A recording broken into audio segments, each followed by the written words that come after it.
15,000 বা 18,000 মানুহ ইয়াত গেদাৰিং হৈছে। ইয়াৰ পৰা এইটো নিশ্চিত আমাৰ যিকেইটা সমষ্টি আছে MCLA সমষ্টি আছে সবতকে হাইয়েষ্ট ভোট আমি পৰ্বতজৰা সমষ্টিৰ পৰা পাবলৈ সক্ষম হ'ম, এইটো 100% নিশ্চিত।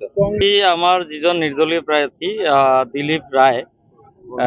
দিলীপ বৰ্মন আমাৰ টৰ্চলাইটৰ ছবি তেখেতে থিয় দিছিলে। এখেত মোৰ খুবেই ঘনিষ্ঠ মানুহ আৰু মোৰ বন্ধু প্লাছ মোৰ ডাঙৰ দাদা। এই ডাঙৰ দাদাই মোৰ লগত আলোচনা কৰি নিজৰ জাতিৰ স্বাৰ্থত এখেতক এটা ভোট দিয়া মানে আল্টিমেটলি সেইটো UDF আৰু কংগ্ৰেছত দিয়া। এখেতৰ লগত দীঘলীয়া আলোচনা হোৱাৰ পিছত এখেতে নিজেই উইলিংলি আমাৰ লগত আহিছে, আজি আনুষ্ঠানিকভাৱে আমাৰ দলত আহিছে। তো এখেতক মই প্ৰথমতে শুভেচ্ছা জনাইছোঁ আৰু এজ এ কেণ্ডিডেট হিচাপে এখেতক মই ধন্যবাদ জনাইছোঁ আৰু চিৰজিন্দগী এখেতক মই মনত ৰাখিম। আজি আমি মোৰ দাদাৰ মাৰ্গদৰ্শনত আজি একেলগত আমি কাম কৰিম, দাদাক লগত লৈ কাম কৰিম, আগন্তুক ভৱিষ্যতে দাদাৰ লগত থাকে।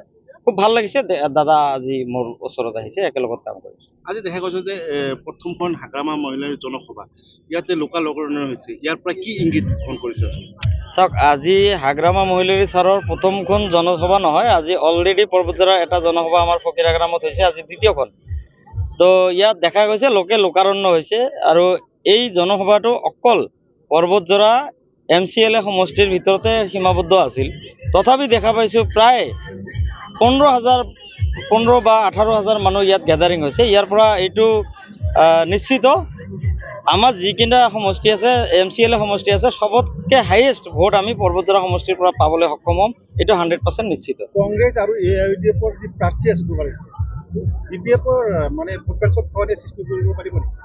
নোৱাৰে। এইটো কংগ্ৰেছ আৰু AIUDFৰ যিজন প্ৰাৰ্থী আছে এখেত কংগ্ৰেছ আৰু AIUDFৰ ভেটি যথেষ্ট দুৰ্বল।